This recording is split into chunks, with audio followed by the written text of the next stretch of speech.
ये हो गया। अभी मैं बात करूंगा वो स्टैंडिंग वेव की, जो अपन कल बात कर रहे थे। कि कल मैंने एक सिंपल मॉडल लिया था जिसमें कोई पार्टिकल था जिसके ऊपर कोई फोर्स फील्ड नहीं था। फ्री पार्टिकल जिसको बोलते हैं, फ्री। तो वो फ्री पार्टिकल था, लेकिन दो बाउंडेशंस जरूर थी, पर वो दो एंड पॉइंट्स पे ही बाउंडेशंस थी। In between there was no boundation, there was no field. So जब वो फ्री पार्टिकल होता है तो हमने देखा कि आपको बस ये सेटिस्फाई करना होता है कि जो x equal to zero point और जो x equal to l point है, वहाँ पे आपकी वो जो पार्टिकल वेव है, पार्टिकल का जो वेव एस्पेक्ट है, उस वेव एस्पेक्ट का एम्पलीट्यूड जीरो होना चाहिए। बिकॉज इसके इधर जाने के उसके कोई चांसेस नहीं है, इसके उधर पाए जाने के कोई चांसेस नहीं है। तो as you approach the extremities the amplitude should approach zero, and that gives us the right to say कि यार यहाँ पे एम्पलीट्यूड जीरो होगा और यहाँ पे भी एम्पलीट्यूड जीरो होगा, जिनको हम नोड्स बोलते हैं। So if I fix these two conditions, then I'll have many possible solutions for the wave behavior of the particle. इसमें से सबसे लार्जेस्ट वेवलेंथ वाला ये रहेगा, फिर ऐसे ही आते जाएंगे। These are all simple sinusoidal waves, ठीक है। ऐसे ऐसे 3 लूप 4 लूप ऐसा ऐसा बनता जाएगा, and we can generalize them as lambda by 2 into n is equal to L. So lambda becomes 2L by n. And in turn lambda is equal to h upon mv through the wave particle duality of this de Broglie and everything. तो उससे आप सीधा सीधा momentum को length of that region और n जो mode of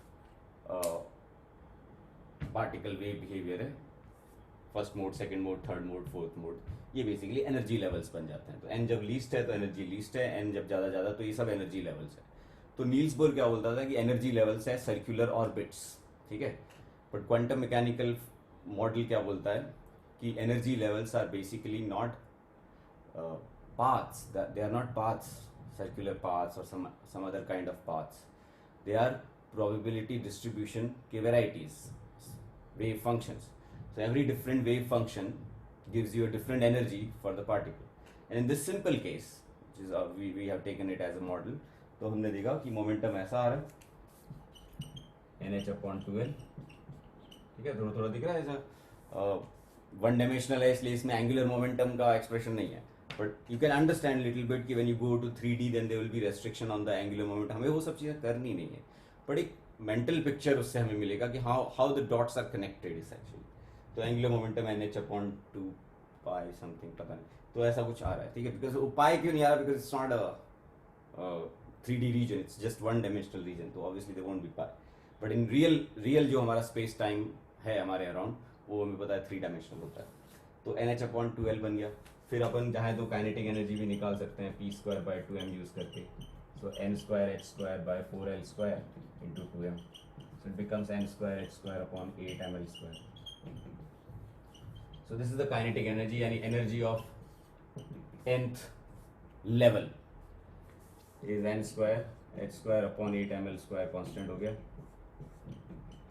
तो जो एनर्जी लेवल्स बनेंगे उसमें ग्राउंड स्टेट की एनर्जी E है, तो फर्स्ट एक्साइटेड स्टेट की एनर्जी 4E हो जाएगी, सेकंड एक्साइटेड एनर्जी 9E हो जाएगी, और ऐसे ही 16E, और ऐसे ऐसे चलता जाएगा। They are all kinetic energies, there is no question of potential energy there because there is no force field as such, it's a free particle. तो ये सब एनर्जी लेवल्स है। तो अब इसमें अगर वो, क्योंकि ये बेसिक फंडामेंटल केस है, तो they can formulate a question. बहुत पहले एक बार जेई में फिजिक्स के अंदर आया हुआ भी है इसका, तो वो पूछ सकते हैं अगर फर्स्ट एक्साइटेड स्टेट में पहुंचाना है तो कितनी एनर्जी का फोटोन लगेगा। तो you can just take the difference and equate it to photon's energy and find out photon कौन सा लगेगा उसके लिए।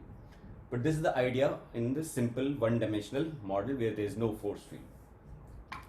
पर हमें तो आज इसको छोड़ के आगे एटॉमिक स्ट्रक्चर में जो 3 डायमेंशनल स्पेस होता है अराउंड द न्यूक्लियस, उसमें कैसे होते हैं वेव फंक्शंस, यानी एम्पलीट्यूड्स कैसे वेरी करता है, उसके मैं तुम्हें थोड़ा आइडिया देने की कोशिश करूंगा, मैथमेटिकल वर्जन्स, क्योंकि वो पूछते हैं कभी कभी वो। तो मैं यहाँ पे थोड़ा शुरुआत करता हूँ।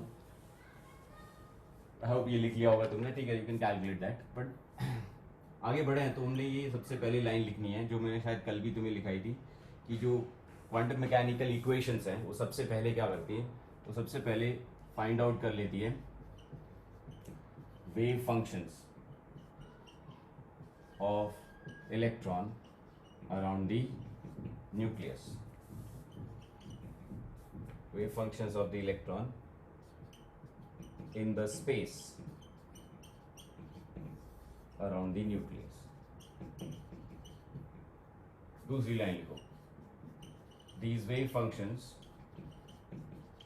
due to boundary conditions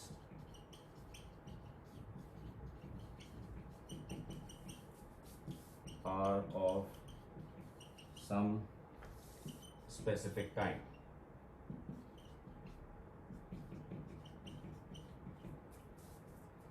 And each one of these kinds are called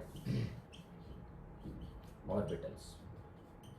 इनको orbitals बोलते हैं. तो orbitals वो अगर किसी को तुम्हें कल को तुम्हें पूछेगी what are orbitals, somebody ask you that, ठीक है, तो आप क्या जवाब दोगे उनको कि orbitals are wave functions of electrons around the in the space around the nucleus. ये स्पेस, ये वेव फंक्शंस कई वैरायटी के होते हैं जो ये पता करते हैं और फिर अपने हिसाब से वो शेयर करते हैं हमारे साथ. अब देखना ये है कि वेव फंक्शन तो ये लोग शेयर कर लेंगे, ये तो बड़े ज्ञानी लोग हैं, इनको सब आता है, इन्होंने बना लिए वेव फंक्शन. वो वेव फंक्शन काम के क्या है, what is the use of that, जो थोड़ा मैंने कल तुम्हें सेटअप करके बताया था, तो उसी को मैं अगला पॉइंट लिखने वाला हूँ कि once you know the wave function of electron, use is very very important to know. वो यूज एक्यूरेट टर्म्स में क्या है बताता हूँ. ये वेव फंक्शन को ऐसा सिंबल देते हैं, you can give your own symbol also. ये आपका वो मैथमेटिकल एक्सप्रेशन है जो ऑब्वियसली होगा as a function of x, y, z. Because three-dimensional space है, you need three coordinates to describe a point. So x, y, z के function में होगा, और it could also be described as r, theta, phi, which they prefer. r, theta, phi. Can somebody tell me this? थोड़ा सोच के बता पाओ अगर तो अच्छी बात होगी कि ये भी एक तरीका है थ्री डायमेंशनल स्पेस में किसी कोऑर्डिनेट को दिखाने का. तुम जानते हो कार्टेशियन कोऑर्डिनेट्स बोलते हैं, these are called polar coordinates. तो आप पोलर कोऑर्डिनेट्स में भी वेव फंक्शन डिस्क्राइब कर सकते हो, आप कार्टेशियन कोऑर्डिनेट्स में डिस्क्राइब कर सकते हो. My question is, I just said कि between the these two options people usually prefer this. What could be the possible reason of preferring polar coordinates?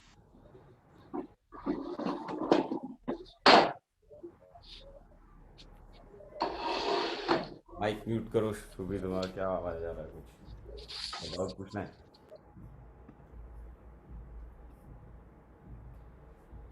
So what's your answer going to be कि why people prefer polar coordinates as compared to Cartesian coordinates? अगर equation बनानी है तो आप x, y, z के terms में भी तो बना सकते हो और बता सकते हो, इसके टर्म्स में भी बता सकते हो, तो बहुत पॉसिबल. बट तो बुक्स में भी देखोगे तो हमेशा वो यही चूज करते हैं.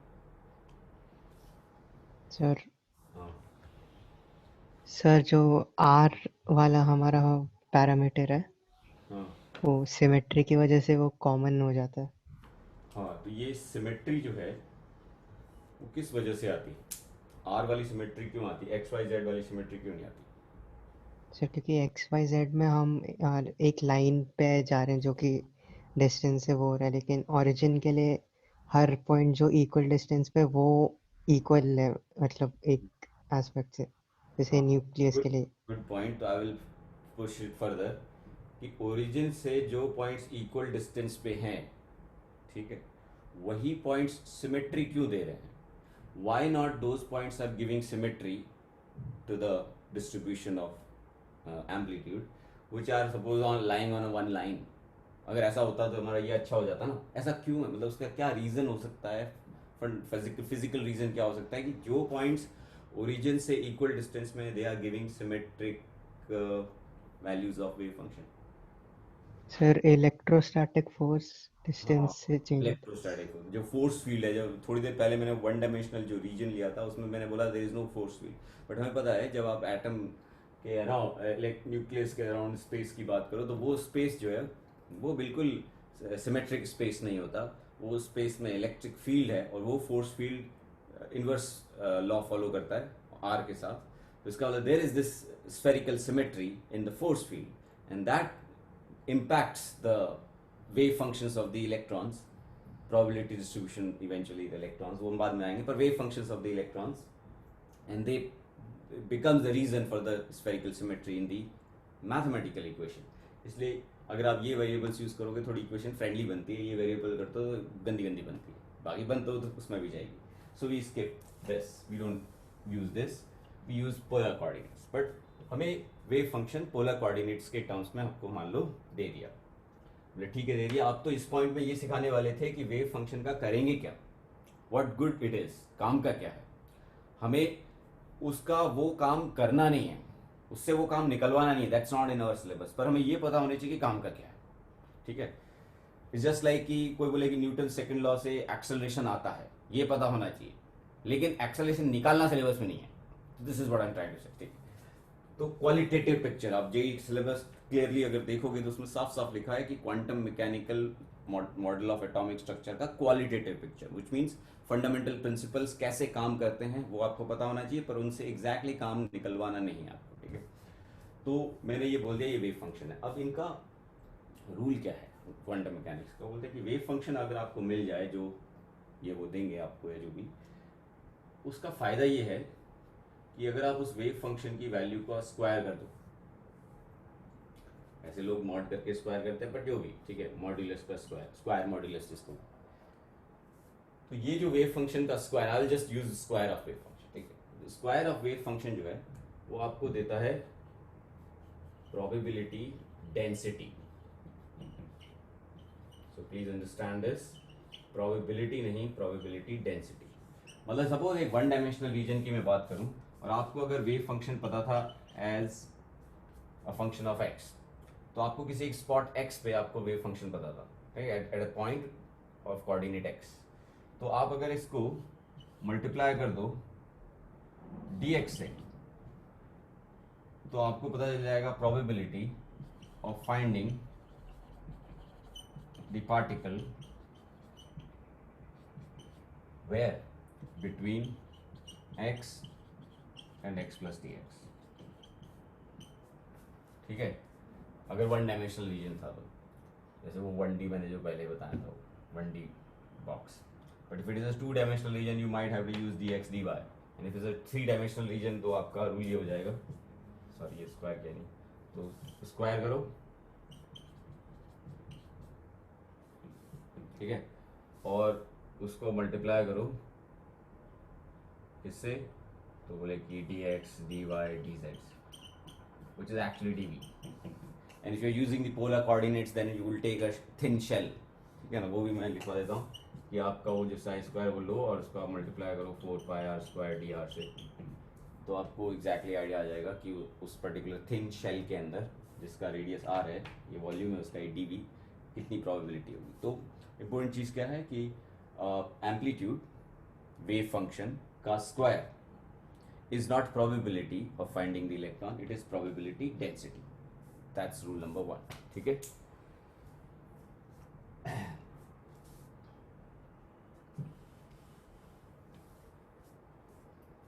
तो ये लिख लिया होगा. तो first principle says that the square of wave function gives you probability density.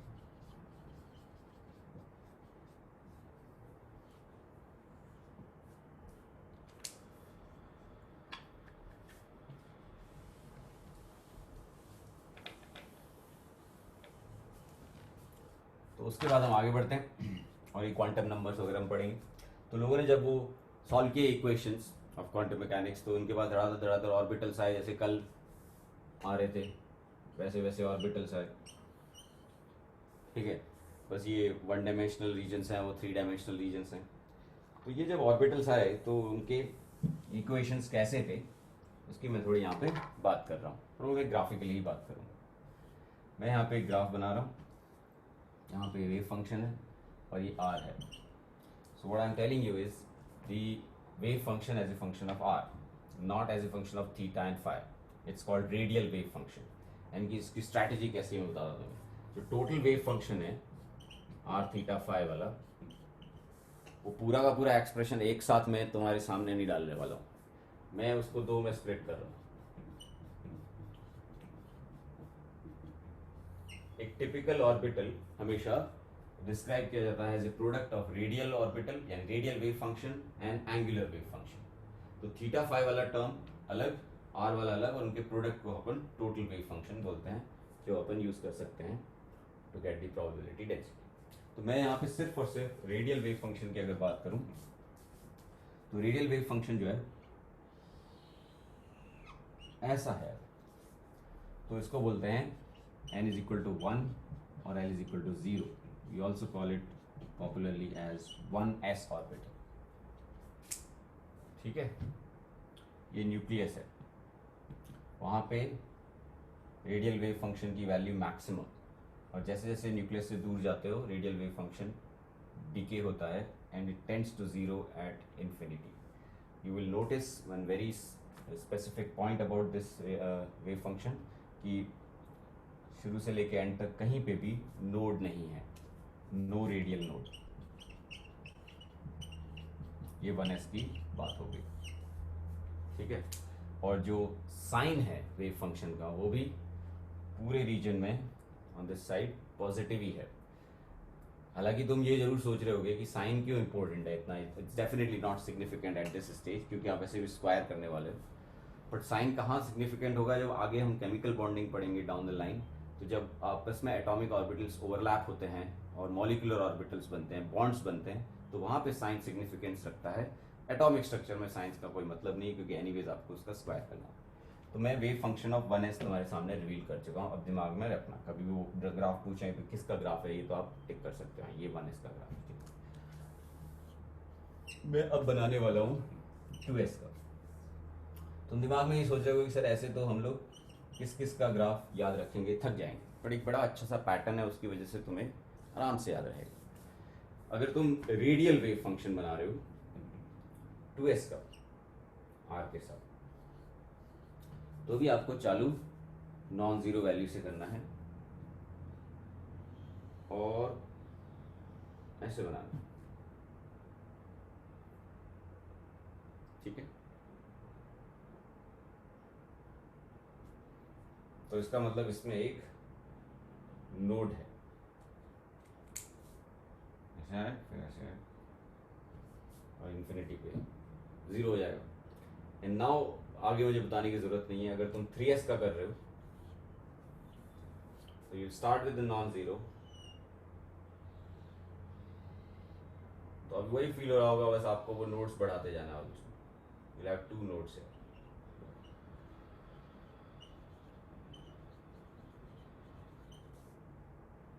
One radial.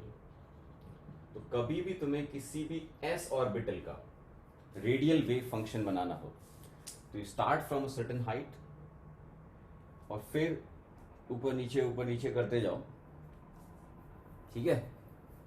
आपका बन जाएगा ग्राफ.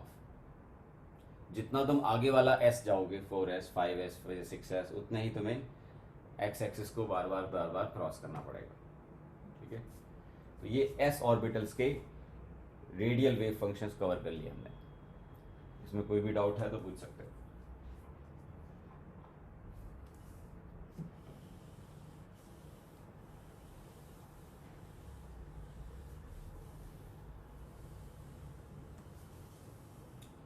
जैसे कुछ चीज चेक करते हैं,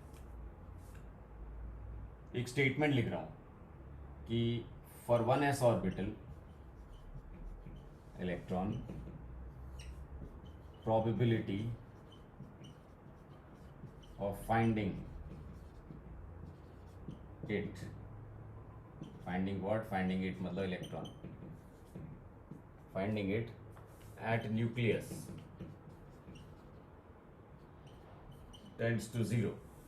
True or false? For 1s orbital, electron's probability of finding for 1s orbital electron, probability of finding the electron at nucleus tends to 0. इसके बारे में तुम्हें बताना है ये स्टेटमेंट ट्रू है या फॉल्स है. Checking out the graphs.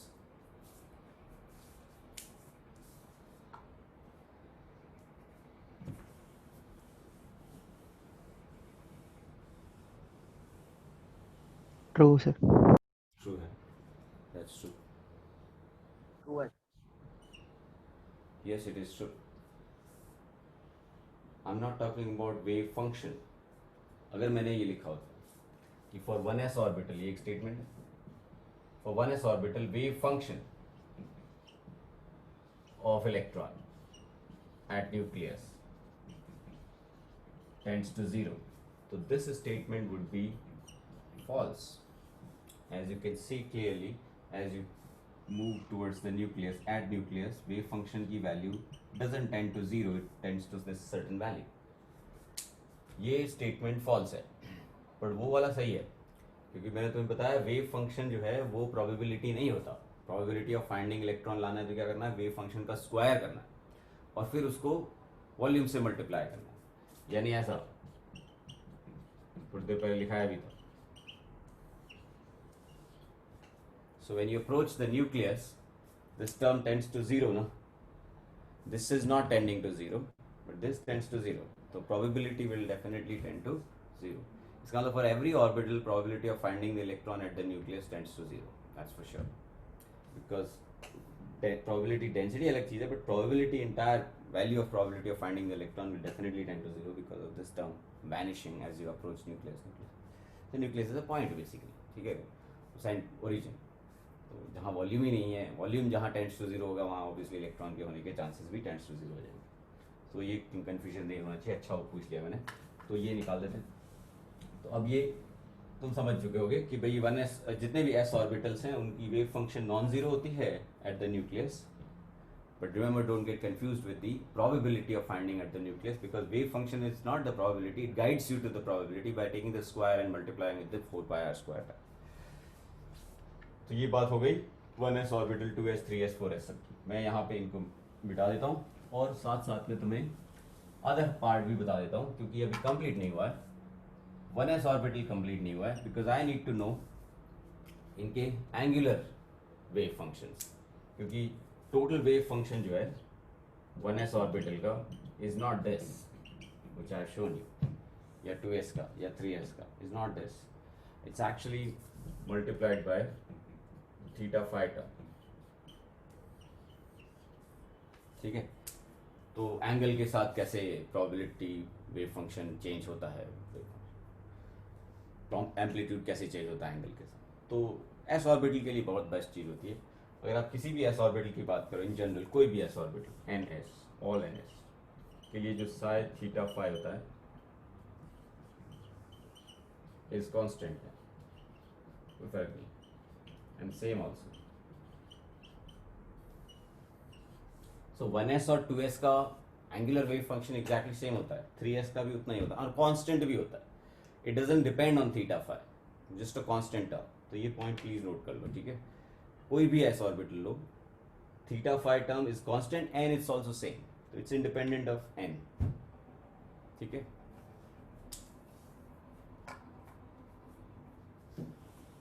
तो ये सारी कहानी एस ऑर्बिटल की हो गई. हमें 3 ही कवर करने, 3 में भी हमें ज़्यादा 2 ही मैटर करते हैं. तीसरा डी ऑर्बिटल है, वो भी है सिलेबस में, वो भी हम थोड़ा बात कर लेंगे, वो ज़्यादा मुश्किल नहीं है. ठीक है, तो एक तो हो गया मामला सेट. नोट्स वोट्स भी तुम निकाल लोगे, रेडियल नोट्स वगैरह. ठीक है, अब आते हैं हम लोग पी ऑर्बिटल्स पे.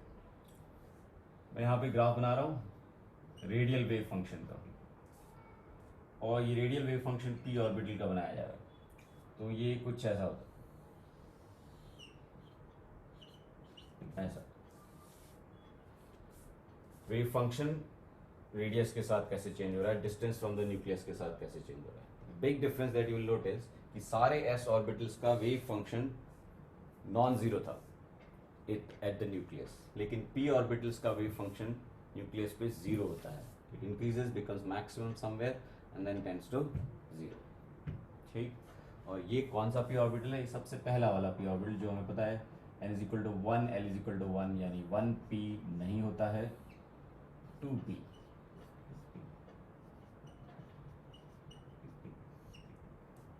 तो 2p बनाना चालू कर दिया हमने. ठीक है, फिर इसके बाद जब आगे वाला अगर बनाओगे तो बस वही पैटर्न फॉलो करना है. Just keep moving up and down and keep crossing the x axis again and again. तो वो पैटर्न बिल्कुल अच्छा है, तो उसकी वजह से इजीली याद भी रख सकता है आदमी कि पहला वाला पी ऑर्बिटल सब बना लो, तो उसके बाद आप दूसरा तीसरा चौथा सब बना सकते हो। तो मैं यहाँ पे फॉर रेफरेंस 3p बना रहा हूँ। We'll all start from 0.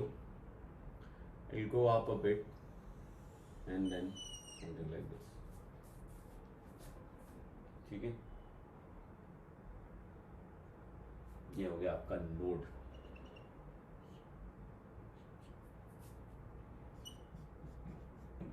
एक क्वेश्चन का जवाब दो कि ये जो नोड दिख रहा है ये रेडियल नोड है या एंगुलर नोड है?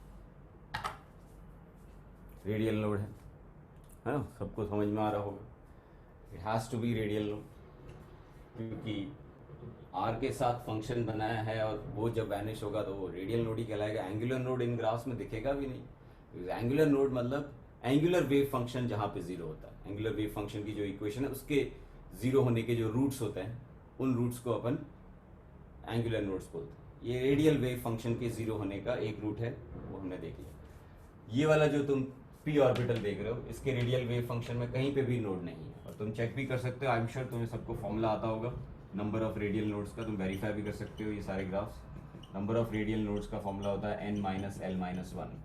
सो you can check it easily.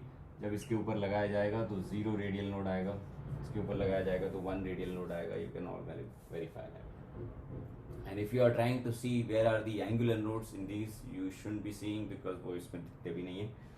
S orbital में ऑब्वियसली एंगुलर नोड नहीं होगा, मैंने तुम्हें अभी बताया था, क्योंकि एस ऑर्बिटल का एंगुलर वेव फंक्शन एक कांस्टेंट फंक्शन होता है। सो ऑब्वियसली वो कभी भी जीरो होगा नहीं, वो तो फिक्स है, उसकी वैल्यू नॉन जीरो वैल्यू है। सो उनमें कोई भी रेडियल एंगुलर नोड नहीं होता। But when it comes to angular wave function of p orbitals, ये तो रेडियल का भी वैसे ड्रॉ करते हो 3p 4p 5p, एक और बना देते हैं। 4p बनाना चाहते हो तो एक ऐसा हो गया, फिर ऐसा हो गया, फिर ऐसा करके ये 4p हो गया। It's not very difficult to draw, ठीक है। तो ये तो हो गया। अब अगर आप एंगुलर वेव फंक्शन की बात करो थीटा फाई वाला फॉर पी ऑर्बिटल्स, तो सबसे पहले मैं ऑलरेडी तुम्हें ये बता चुका हूँ कि whether you talk about 2p और 3p और 4p और 5p, I just see mention the L only, सबके एंगुलर वेव फंक्शन सेम होते हैं, है ना। ये अगर पता नहीं था तो नोट कर लो नोटबुक में कि 2p 3p 4p इन सबके radial wave functions are not same, as you can see the proof. But इन सबके angular wave functions are exactly same.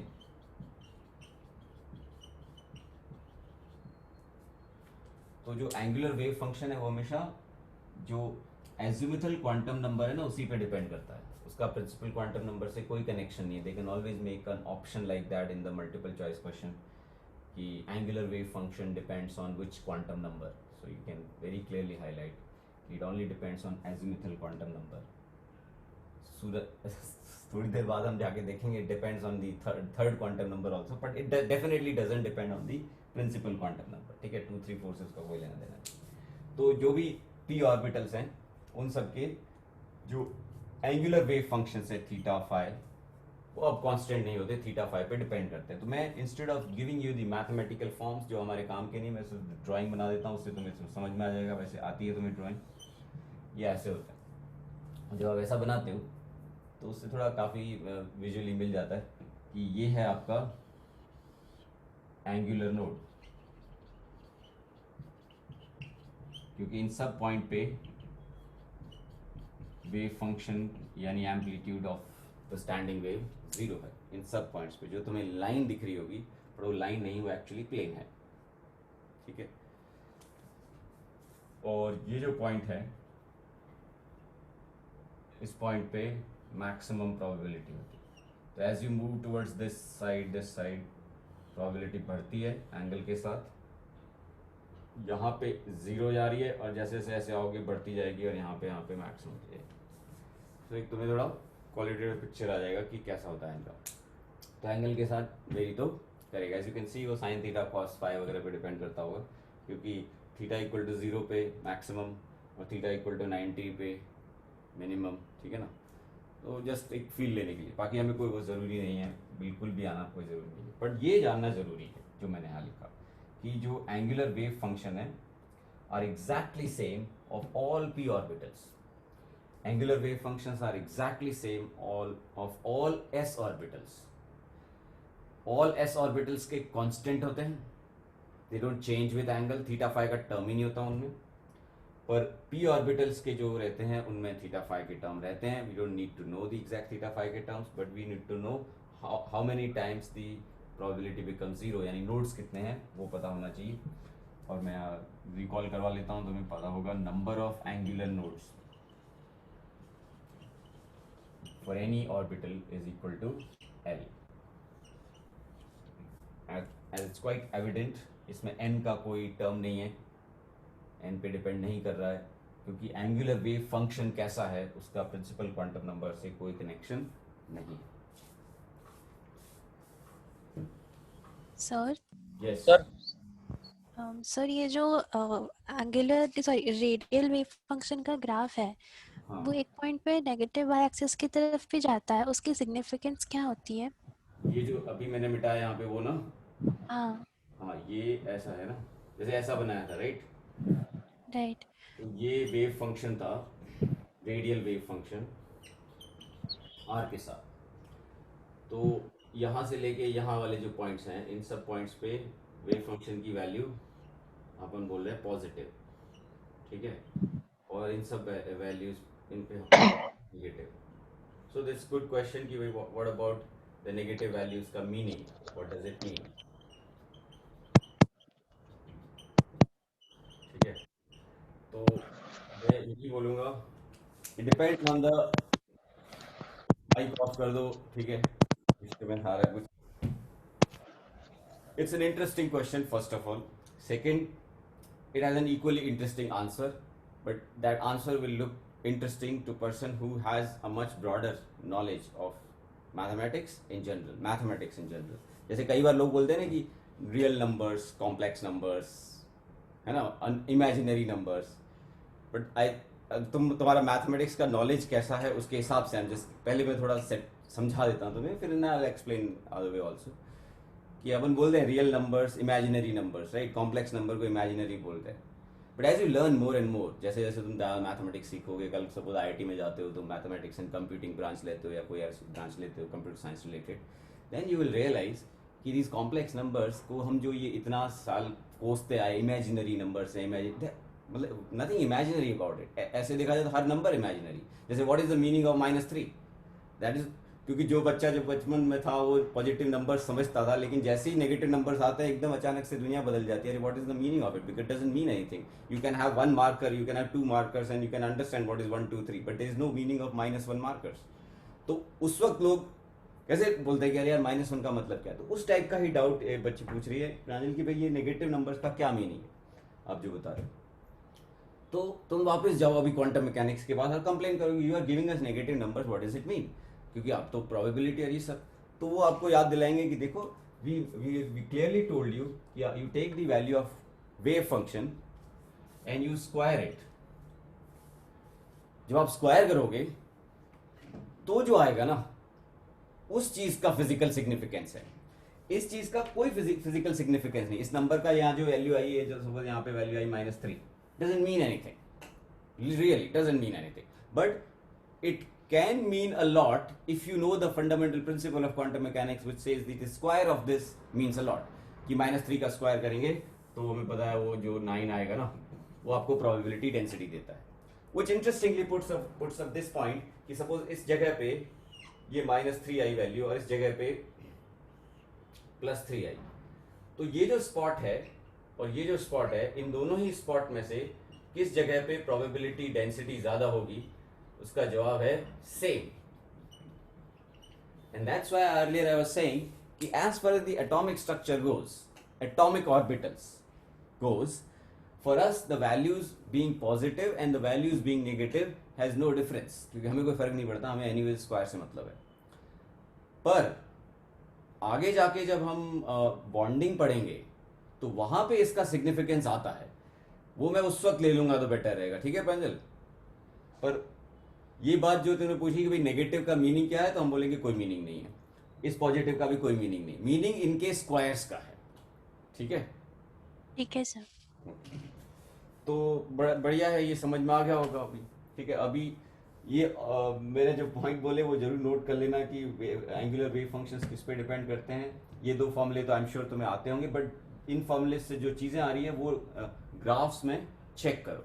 And it was quite simple. S orbitals के जैसे मैंने बोला, they always start from positive height and then they keep crossing the x axis as many times as there are radial nodes from the formula. और angular का अलग से बोल दिया। दूसरी चीज, जस्ट एक और इम्पोर्टेंट चीज जो आगे हमें कहीं काम आ सकती है, सिचुएशंस लाइक स्क्रीनिंग इफेक्ट वगैरह समझने में, शील्डिंग कांस्टेंट वगैरह समझने में, तो वो मैं समझाने के लिए यहाँ पे सिंपल सा ग्राफ बना रहा हूँ, तो make that thing very clear, because it's a very special information which is not quite easily available out there, so you should draw it very properly and note it down. तो उसमें मैं क्या कर रहा हूँ, मैं तुम्हें वेव फंक्शन बताने की कोशिश कर रहा हूँ, या सपोज मैं डायरेक्टली तुम्हें बता रहा हूँ वेव फंक्शन का स्क्वायर डीवी वाला रेडियल वेव फंक्शन, ठीक है ना, आर के साथ। सो बेसिकली प्रोबेबिलिटी कैसे वेरी करती है उसका आइडिया देने की कोशिश कर रहा हूँ, ठीक है। तो अगर मैं यहाँ पे सपोज एग्जाम्पल ले रहा हूँ मैं 2s एंड 2p का, just to get an idea comparison, ठीक है। अगर मैं वेव फंक्शन का ग्राफ बना रहा होता 2s का, तो मैं यहाँ से चालू करता और ये ऐसे होता, ठीक है। पर मैं वेव फंक्शन का नहीं, मैं अब जो फिजिकली मीनिंगफुल चीज़ है उसका बनाने वाला हूँ, ताकि नेगेटिव वेगेटिव के झंझट निकल जाए। यानी इसके स्क्वायर की और फिर उसको मल्टीप्लाई किया dv से 4πr² dr से, और फिर जो अपन निकालते जा रहे हैं वो। So probability as a function of r निकालते हो 2s का, तो मैंने जैसे स्टार्टिंग में क्वेश्चन ट्रू फॉल्स का पूछा, तो उससे भी समझ में आया था कि it starts from zero, as you go to the nucleus it tends to zero, and then obviously it increases becomes maximum, and then ऐसा ऐसा होगा, या फिर it becomes maximum goes like this, and ऐसा ऐसा होगा। दोनों में से कौन सा ऑप्शन सही होगा, 2 लूप वाला कि 1 लूप वाला? 2s का पूछो।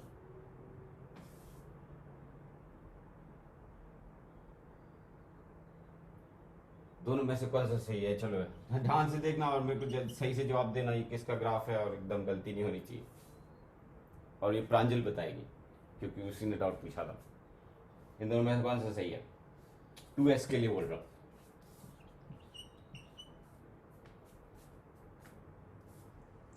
बी।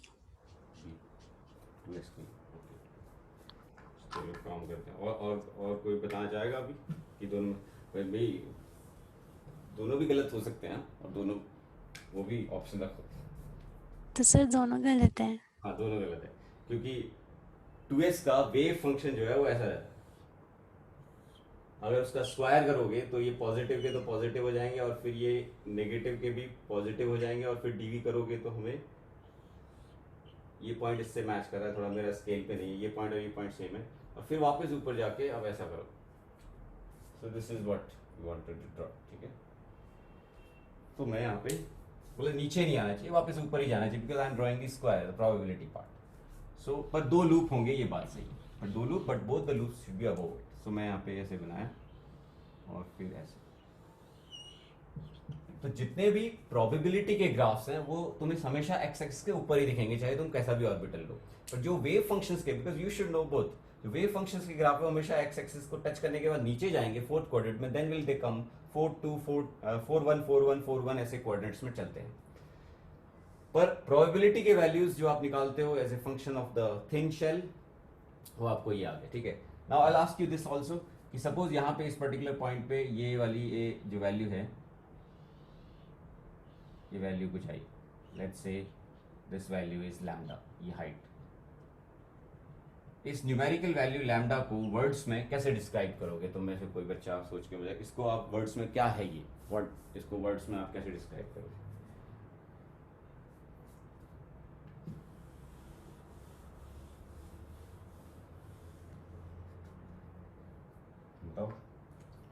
रेडियल प्रोबेबिलिटी डिस्ट्रीब्यूशन, इसको हम PR टाइप नॉर्मली प्रीफर करते हैं। तो अगर ये PR का ग्राफ है as a function of R, तो इस हाइट को, इस रैंडमली सिलेक्टेड पॉइंट पे ये जो हाइट आ रही है ग्राफ की, how do you describe in a sentence?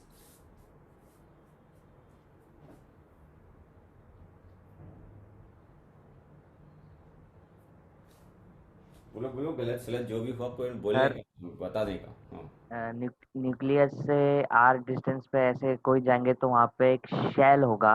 Very good. फिर अम, मतलब उस शेल पे प्रोबेबिलिटी डेंसिटी। हाँ, थोड़ा शेल तक सही जा रहे थे कि ये जो लैम्डा है, this is actually this value, this numerical value means probability. एक तो ये क्या है, ये probability. The probability of what? Probability of finding electron, मतलब where, probability of finding electron in a thin shell of radius r, मतलब 4 pi r square and 4 pi r plus dr square, इस area और इस area के बीच में जो reason होता है ड्रॉ भी कर सकते हैं। r रेडियस पे एक रीजन बनाओ। याद है मैंने बताया था कि वन डायमेंशनल में x और x प्लस dx के बीच के एलिमेंट में कितनी है प्रोबेबिलिटी, तो ये 3D है तो हमें पता है कि ये ऐसा एक पतला सा dr थिकनेस का शेल बनाने का, जिसकी रेडियस r है। इस रीजन में इलेक्ट्रॉन के पाए जाने के चांसेस है, ये हाइट। ये पॉइंट देख रहे हो, यहाँ पे लैम्डा की वैल्यू 0 हो गई, यानी ये वो डिस्टेंस है, खास डिस्टेंस न्यूक्लियस से, जिस डिस्टेंस पे अगर एक ऐसी पतली शेल ली जाए तो उस पतली शेल में इलेक्ट्रॉन के पाए जाने के चांसेस 0 है। इसी को रेडियल नोड बोलते हैं, मतलब इस पतले से रीजन में इलेक्ट्रॉन के पाए जाने के कोई चांसेस नहीं है। अंदर वाले जो शेल्स लोगे पतले पतले, उनमें चांसेस आएंगे। जैसे कि सी इंक्रीज, और यहाँ पे एक लोकल मैक्सिमा भी है, यहाँ पे एक local maxima. So 2 local maxima are the 2 anti nodes kind of a thing, and this is your 1 node. तो ग्राफ को रीड करना, मतलब क्योंकि अभी क्यों ये इंपॉर्टेंट है, बिकॉज यू कैन अंडरस्टैंड थोड़ा एस्टिमेट का। अभी तुमने एक बार जेईई एग्जाम दिया भी है, कई पेपर्स भी दिए हैं, यू कैन एस्टिमेट की वो एक क्वेश्चन बनाएंगे, उसमें ऑप्शंस लिखेंगे और बोलेंगे कि व्हाट इज, ये जो ग्राफ बनाया है इस ग्राफ का क्या मीनिंग है, मतलब कौन सा option describes the height of this graph. So we should understand, क्योंकि अंडरस्टैंडिंग बेस्ड क्वेश्चंस ही बना रहे हैं जेईई वाले, rather than just random numericals जो बुक्स में छपे हुए मिलते हैं हमें आजकल। तो यार अंडरस्टैंडिंग अगर अच्छी होगी तो वहां पे तुमने वो क्वेश्चन अगर कभी लाइफ में देखा भी नहीं होगा तो भी तुम कर लोगे। अगर अंडरस्टैंडिंग अच्छी नहीं होगी तो you will be still looking in the paper and still trying to find out कि यार ये क्वेश्चन मैंने कहाँ देखा था, मुझे याद नहीं आ रहा, ऐसे सोच रहे हो। अगर तुम ऐसे सोच रहे हो तो तुमसे बहुत कम चांसेस है कि जेईई एडवांस का क्वेश्चन होगा सॉल्व। क्वेश्चन देखते ही फील मतलब अंडरस्टैंड हो जाना चाहिए कि यार हाँ इसमें तो वो कॉन्सेप्ट है, मैं वो कॉन्सेप्ट लगाऊंगा, देखते हैं क्या होता है, रादर देन थिंकिंग अरे ये क्वेश्चन कहाँ देगा, ऐसा क्वेश्चन कब देगा, वो नहीं। तो इसलिए ये क्लियर हो गई चीज। अब मैंने यहाँ पे बोला था तुम्हें बनाते टाइम कि कुछ और इम्पोर्टेंट चीज जो है मैं मेंशन करने वाला था। ये तो जस्ट जो मैंने पढ़ाया उसी को रिवाइज किया, ठीक है। ये बात मैं बोल चुका था already, and just want to make sure that you understand. Now if I draw here in this same coordinate axis, 2s का मैंने बना दिया। If I draw the 2p, तो 2p में भी मुझे पता है कि वो भी 0 से ही चालू होगा, सारे ग्राफ की प्रोबेबिलिटी 0 से ही चालू होती है, ठीक है। और 2p का तो वेव फंक्शन भी 0 से चालू होता है, ये भी मैं बता चुका हूँ, ऊपर बनाया हुआ पड़ा है, ठीक है। पर उसमें तुम देखो तो रेडियल नोड नहीं है, कहीं पे भी बीच में वेव फंक्शन 0 नहीं हो रहा है, तो उसमें ऐसे 2 पहाड़ नहीं होंगे, एक ही पहाड़ होगा।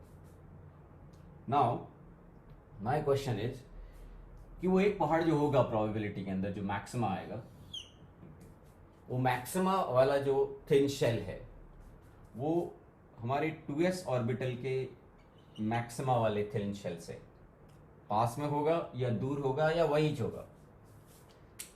मतलब जो मुझे 2p का पहाड़ बनाना है ना, उस पहाड़ की जो चोटी आएगी वो इसके साथ अलाइंड होगी या इससे पहले आएगी या इससे बाद आएगी, this is the question.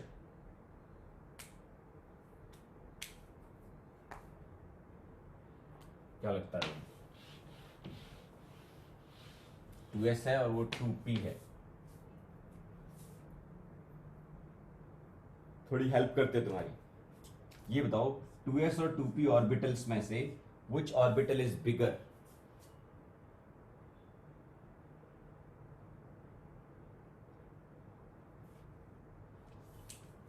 What's your answer going to be? Bigger कौन सा होगा? P, 2p is bigger. Okay.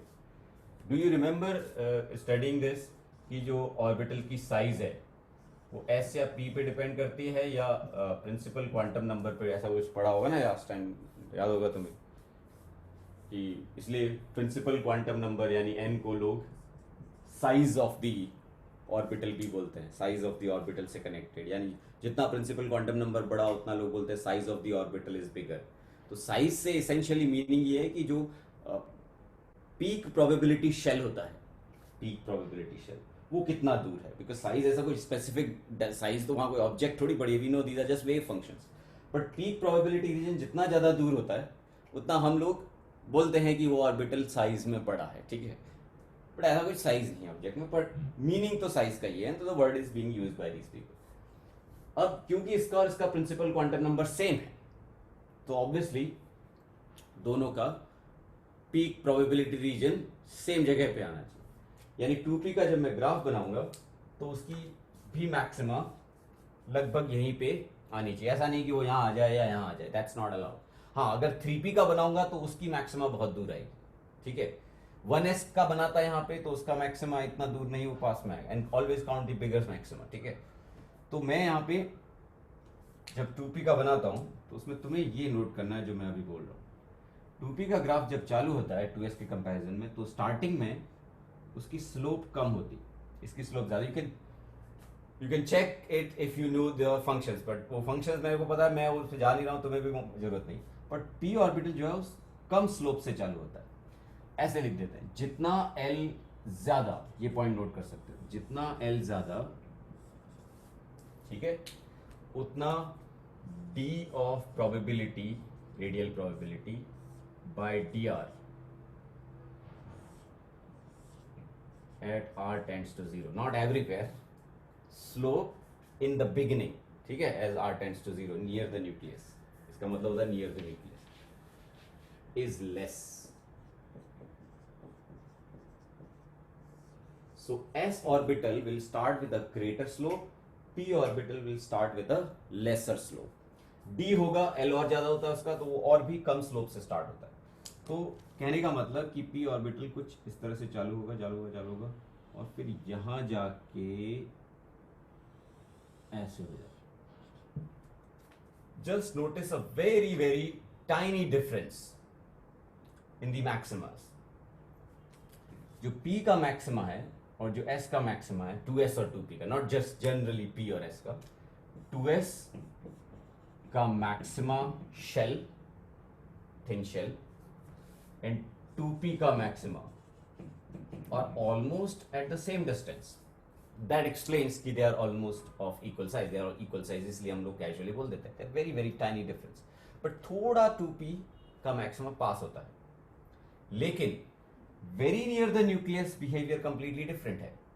अगर आप वेरी नियर द न्यूक्लियस देखो तो p की प्रोबेबिलिटी कम है और s वाले की प्रोबेबिलिटी ज्यादा है. इसी एस्पेक्ट को हम लोग हाईलाइट करते हैं कि penetration power of s electrons is greater than of p electrons. Penetration का मतलब है जब बहुत सारे इलेक्ट्रॉन रहते हैं तो आउटर इलेक्ट्रॉन कितना पास चले जाते हैं न्यूक्लियस के. तो उस पेनिट्रेशन पावर का लिटरली मीनिंग है to be able to reach near the nucleus. तो वेरी नियर द न्यूक्लियस पहुंचने की ताकत s इलेक्ट्रॉन्स की ज्यादा होती है, as you can see, p electrons की कम होती है. And this little tiny difference is not that important, but you should have this awareness. ठीक है, कि मैक्सिमा 2s 2p का सेम ही जगह पे आता है. ठीक है, ये आप बोल सकते हो क्योंकि this difference is very tiny. But if somebody digs further deeper और खुद खोद के पूछे नहीं यार थोड़ा क्या फर्क है, तो थोड़ा ही फर्क है. ठीक है, but not so important. Important चीज ये है जो मैंने यहाँ पे इतनी सेंटेंस में लिखी है। अगर यही चीज तुम 3s 3p और 3d के लिए करो, so they will have almost close to each other maximas 3s 3p 3d, पर 3s ऐसे चालू होगा, 3p अगर ऐसे चालू होगा तो 3d जो है वो ऐसे चालू होगा, f वाले और भी नीचे से चालू होगा। सो ये लॉजिक काफी इंपॉर्टेंट है और यही property leads to this conclusion कि एस पी डी एफ अगर ये सब ऑर्बिटल्स देखे जाएं सेम शेल के, मतलब सेम प्रिंसिपल क्वांटम नंबर के, तो सबसे ज्यादा न्यूक्लियस के पास पहुंचने की ताकत एस ऑर्बिटल्स में रहती है और इसका रीजन रहता है लेसर एंगुलर मोमेंटम। ठीक है ना, वो भी हम अभी एंगुलर मोमेंटम का फॉर्मूला लिखेंगे और उससे वो क्लियर हो जाएगा। तो ये सब हो गया, नेगेटिव वैल्यूज की कोई मीनिंग नहीं होती, वो हो गया, उनके स्क्वायर करने पड़ते हैं तो मीनिंग निकलती है। और ये इम्पोर्टेंट चीज, कुछ पूछना है भानु, बीच में डाउट है तो बोलो। सर जो क्वेश्चन पूछा था उसका क्या आंसर निकला? कौन सा क्वेश्चन था मैंने? सर कि मैक्सिमम दोनों का आगे होगा या पीछे होगा या इक्वल होगा? आपने तो ऑलमोस्ट इक्वल बोला। यही है, ये p का थोड़ा आगे होगा, यानी मैं लिख भी देता हूँ ये पॉइंट भी कि maxima of np is closer, but obviously ये भी ध्यान रखना वेरी लिटिल डिफरेंस। ठीक है, closer to the nucleus than maxima of ns, n सेम होना चाहिए। ठीक है, और वो डिस्टेंस का जो फर्क है ना, ये मैं थोड़ा जो आगे बनाया देखो, वो थोड़ा ही सही है, बहुत ज्यादा फर्क नहीं है। पर ये चीज जो है ना, ये फर्क ज्यादा इंपॉर्टेंट है, ज्यादा सिग्निफिकेंटली इंपॉर्टेंट है, बिकॉज जब आप मल्टी इलेक्ट्रॉन सिस्टम के साथ डील कर रहे होते हो तो जो इनर इलेक्ट्रॉन्स हैं वो बहुत ज्यादा यहाँ भीड़ कर देते हैं। यहाँ इनर इलेक्ट्रॉन जैसे 1s ऑर्बिटल होगा तो 1s ऑर्बिटल का ग्राफ ऐसा हो तो उसकी पीक प्रोबेबिलिटी रीजन तो यहीं आ जाएगी, तो वो उसका नेगेटिव चार्ज तो यहीं पे एक बैठा है, ऐसे समझ लो, बहुत ही क्लोजर रेडियस की शेल में कॉन्सेंट्रेटेड है, तो वो इसके अराउंड एक नेगेटिव चार्ज की ऐसी स्क्रीन बना लेता है। अब उस स्क्रीन को पेनिट्रेट करने का पावर तुम देखो, पिंक ग्राफ, रेड ग्राफ और ब्लैक ग्राफ, यानी अगर NS NP ND तीन टाइप के ऑर्बिटल्स हैं, they are fighting for the nucleus का चार्ज, तो हमें पता है NS will be the clear cut winner, then comes NP and then comes the ND। तो whenever there are screens of inner electrons, तो जो आउटर ऑर्बिटल्स हैं उनमें NS will be best in reaching to the nucleus and decreasing its potential energy, and ND और NF जितना पीछे जाओगे उतना they will be at a greater disadvantage of reaching to the nucleus because of this property। ठीक है, तो ये हो गया। और फिर मैं ये बोल रहा था कि उसका रीजन जो ऐसा होने का भी, एस का इतना अच्छा अप्रोच क्यों है, वो एंगुलर मोमेंटम की वजह से होता है कि आप जब भी किसी इलेक्ट्रॉन का एंगुलर मोमेंटम निकालते हो, ऑर्बिटल एंगुलर मोमेंटम बोलना इसको,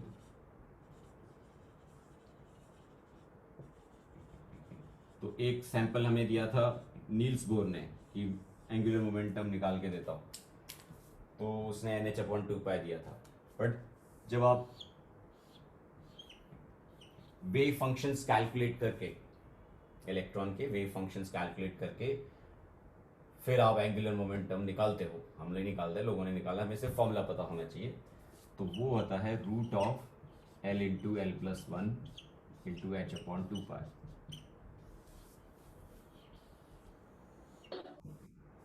ठीक है,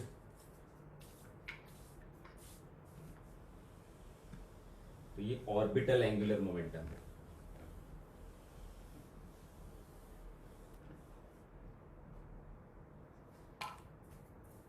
और इसके साथ साथ अब एक चीज और लिख दो सर, L × L+2 होता है क्या? L+1 रूट के अंदर है वो, ठीक है, और H/2 पाई बाहर है। तो जैसे अगर आप सपोज 4p ऑर्बिटल था किसी इलेक्ट्रॉन का, if you want to calculate angular momentum of 4p orbital, तो ये 4 पार्ट छोड़ो, उससे कोई मतलब नहीं है। यानी एंगुलर मोमेंटम जो है इलेक्ट्रॉन का वो एंगुलर वेव फंक्शन पे डिपेंड करता है, थीटा फाई। ठीक है, तो उसकी मैग्नीट्यूड आप निकालोगे तो 1 इंटू 1+1 इंटू h/2 तो √2 टाइम्स h/2 आ जाएगी। तो क्या हमारा नील्स बोर बोलता था integer times h/2, you know this is not going to be integer ever, it is √L into L+1, L तो तुम्हें पता ही क्या होता है। तो correct formula of orbital angular momentum आ गया। At the same time you should know one another formula which is angular momentum का जो वेक्टर होता है उसका z कंपोनेंट, मतलब उस एंगुलर मोमेंटम का z एक्सिस पे कंपोनेंट, उसकी जो मैग्नीट्यूड है उसका फॉर्मूला, यानी इसी चीज की, इसी क्वांटिटी का k cap component, that is equal to ml into h/2 where ml is magnetic quantum number which governs with the angular wave function but in a different way। ml जो magnetic quantum number अपन बोलते हैं, और it's quite obvious कि वो इसकी ml की values क्या होगी, क्योंकि रूल बोलता है कि जो k कंपोनेंट है यानी z एक्सिस पे जो कंपोनेंट है एंगुलर मोमेंटम वेक्टर का वो इंटीजर टाइम्स h/2 होना चाहिए। दिस यानी हमारा जो नील्स बोर था ना वो ये कैलकुलेट कर रहा था, ठीक है ना, वो टोटल एंगुलर मोमेंटम नहीं गेस कर रहा था, वो angular momentum along a particular axis check कर रहा था या जो भी बता रहा था लोगों को। This is integer times h/2 for sure. Now you can check कि कितने वैल्यूज हो सकते हैं ml के, क्योंकि जैसे अगर l की वैल्यू 0 हुई तो हमें पता है l ही 0 हो जाता है which is your s orbit, और अगर ये 0 हो गया तो अब इसके Lz इंटीजर टाइम्स h/0 का कंपोनेंट तो 0 ही होता है, तो हमें पता है ml विल बी 0 ओनली। और अगर l की वैल्यू 1 रखें which is called p orbital, p type of wave functions, तो अगर तुम l निकालोगे तो उधर निकाला पड़ा है √2 टाइम्स h/2। अभी सपोज हमारे एंगुलर मोमेंटम की वैल्यू √2 टाइम्स h/2, और ये रूल क्या बोलता है कि इस l का z component integer times h/2 होना चाहिए। तो अगर ये √2 टाइम्स h/2 है तो इसके इंटीजर टाइम्स h/2 कंपोनेंट क्या हो सकते हैं हमें पता चल गया होगा, तुम्हें भी पता चल गया होगा। 1 times h/2 is possible, 0 times h/2 is possible, and obviously -1 times h/2 is possible. 2 times h/2 not possible, क्योंकि जब वेक्टर की क्वांटिटी ही √2 है तो उसका कंपोनेंट 2 कैसे हो सकता है, ठीक है ना। √2 into cos theta can never be 2, so these are all impossible scenarios।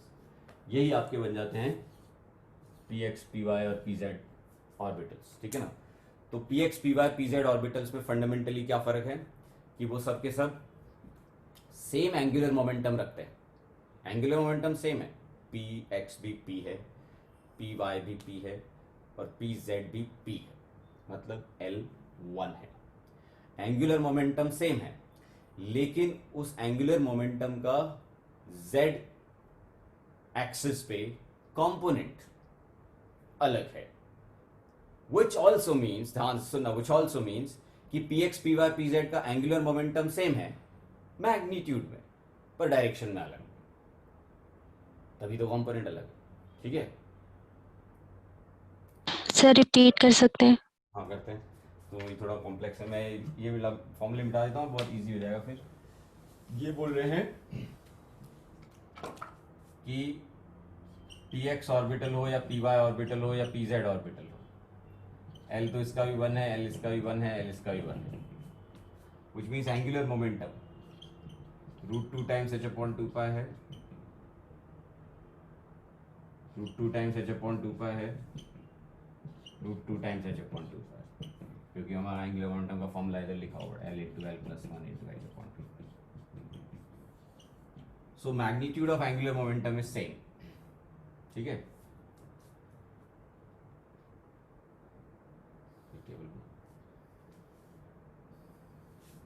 ये मैग्नीट्यूड ऑफ एंगुलर मोमेंटम का रो हो गया, ये लिख देते हैं नेम ऑफ वेव फंक्शन, ठीक है। नेम ऑफ वेव फंक्शन, ये इसको हम लोग बोलते हैं ऑर्बिटल क्वांटम नंबर।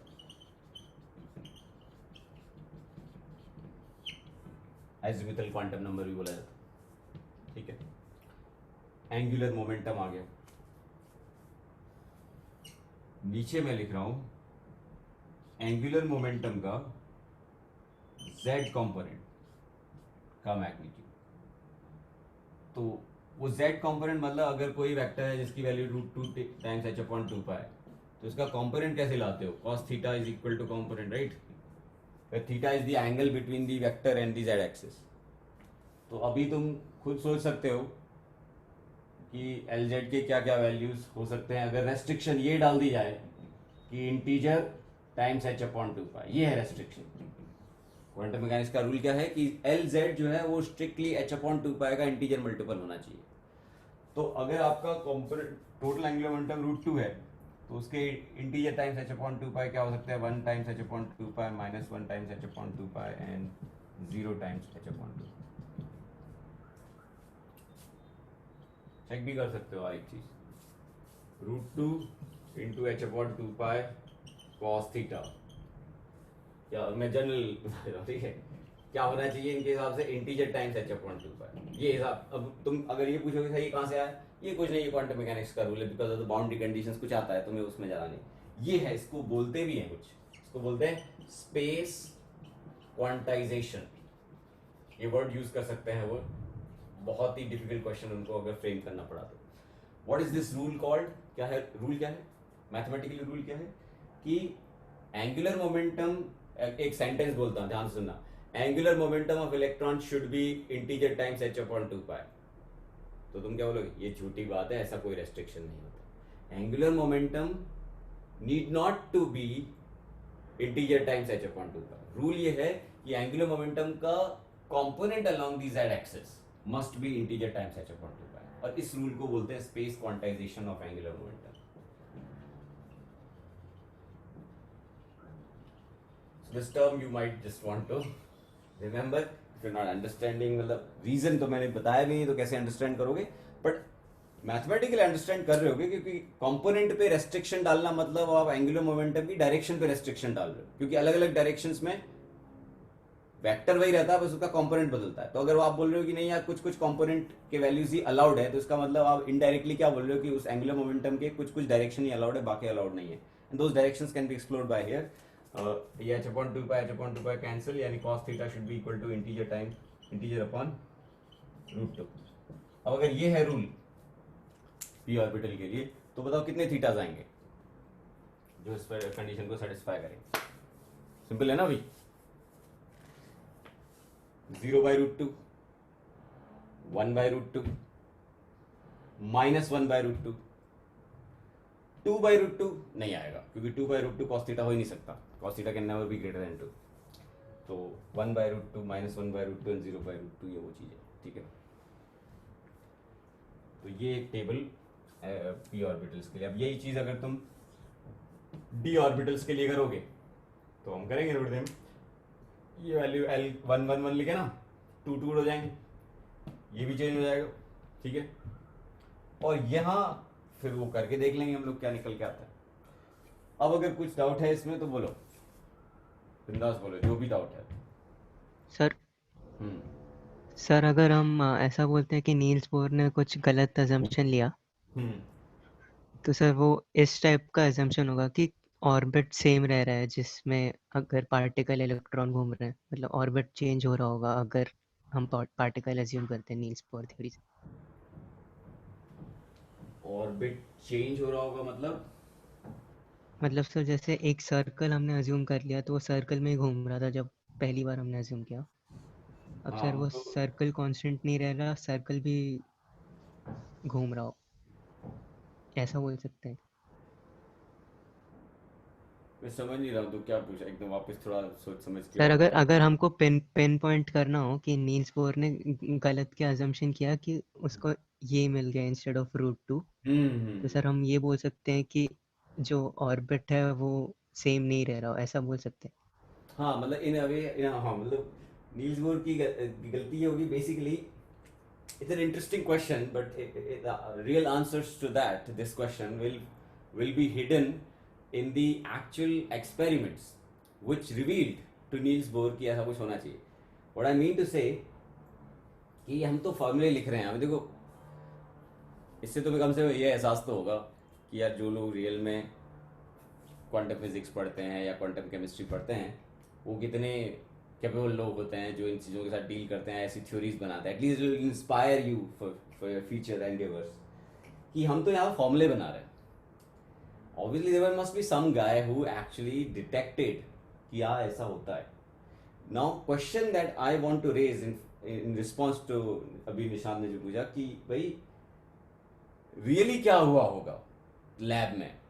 लोगों ने LZ मेजर किया होगा या L मेजर किया होगा अगर हम ऐसे रिवर्स में जाएं तो, क्योंकि that could become very interesting कि भाई प्रैक्टिकली क्या मेजर किया होगा या प्रैक्टिकली क्या डिटेक्ट हुआ होगा. कि ये रूल डिटेक्ट हुआ होगा कि L का Z component must be integer times h upon 2 pi, या फिर L की वैल्यू should be root L into L plus 1 into h upon 2 pi. तो answer to that question would be obviously hidden in the experiments conducted by those people. But I can tell you it was this which was revealed first. Then that's what actually happened with the Niels Bohr. Niels Bohr ने फिर वो 1 times h upon 2 pi को उसने या 2 times h upon 2 pi को इन चीज़ों के ऊपर फोकस किया. But reality came out much different than that. Obviously it is a little difficult, तुम्हें थोड़ा मुश्किल लग रहा होगा इस चीज़ को इंटरप्रेट करना क्योंकि ये बहुत डिफिकल्ट साइंस है, ये बहुत ही चैलेंजिंग साइंस. और इसको हम लोग ऐसे जेई के सिलेबस में इतना क्रैम्प नहीं कर सकते because then you will have to expand it too much higher level. तो हम लोग उतना ही करते हैं पर एक्यूरेट करते हैं. उस जो भी लिमिटेड पढ़ना है हमें उसमें इनएक्यूरेसी नहीं चाहिए. मतलब we should know, we should understand this term space quantization, and it's not very difficult to understand. Space quantization of angular momentum is this, क्योंकि उन्होंने बोला कि component must be integer times h upon 2 pi. एक vector ऐसे बोला कि एक vector है, उसका component ऐसा ऐसा ही होना चाहिए. जब कोई ऐसा सेंटेंस बोलता है तो एक तरह से आपको वो इनडायरेक्टली क्या बोल रहा है कि वो जो भी वेक्टर है ना उसकी कुछ भी रैंडम डायरेक्शन नहीं हो सकती, ऐसी ऐसी डायरेक्शन ही होनी चाहिए. वो डायरेक्शन ऑफ एंगुलर मोमेंटम पे रेस्ट्रिक्शन डाल रहा है by putting restriction on value of the component. This is something that I want you to understand formally. इसलिए उसने वर्ड यूज किया है स्पेस क्वांटाइजेशन. मतलब एंगुलर मोमेंटम वेक्टर का स्पेस में ओरिएंटेशन इज क्वांटाइज्ड. न सिर्फ उसकी वैल्यू क्वांटाइज्ड है, वैल्यू तो क्वांटाइज्ड है, वैल्यू इज लाइक दिस, उसका डायरेक्शन भी स्पेस क्वांटाइज्ड है. मतलब स्पेस में अलग अलग क्या क्या डायरेक्शंस हो सकती है इलेक्ट्रॉन के एंगुलर मोमेंटम की, उस पर भी रेस्ट्रिक्शंस हैं. दैट्स व्हाई पी टाइप के ऑर्बिटल फॉर एग्जांपल 3 ओरिएंटेशंस के हो सकते हैं, 5 ओरिएंटेशन के, 6 ओरिएंटेशंस के नहीं हो सकते. ठीक है. जैसे सपोज एक हाइपोथेटिकली एक सीन क्रिएट करते हैं कि सपोज ये रूल ऐसा होता स्पेस क्वांटाइजेशन का कि इंटीजर टाइम्स h अपॉन 2 पाई नहीं 0.5 times h upon 2 pi. Suppose hypothetically if you change the rule, और कर सकते हैं वैसा क्वेश्चन भी. If it is like that तो फिर पी टाइप के अलग अलग ओरिएंटेशंस कितने होंगे. तो आप यू जस्ट चेक दैट कि भाई आपको कुछ नहीं, आपको cos theta is equal to 0.5 by root 2 करना है जनरल. ठीक है ना. मतलब 0.5 के मल्टीपल्स, मतलब 0.5 और इंटीजर मल्टीपल्स. ठीक है. 0.5 1.5 and something like that. So now you can check कि भाई क्या क्या n के वैल्यूज हैं जो आपको वो cos थीटा के वैल्यूज देते हैं. सो समझ रहे हो मैं क्या बोल रहा हूँ. पक्का ये चीज कि अगर ये सपोज इंटीजर के मल्टीपल्स नहीं होते और 0.5 के इंटीजर मल्टीपल्स होते, 1 के मल्टीपल्स होने के बजाय 0.5 के मल्टीपल्स में होता है, तो हमें पता है 1.5 बाई रूट 2. तो थीटा की वैल्यू देखो 0.5 बाई रूट 2 प्लस माइनस डाल देता हूँ.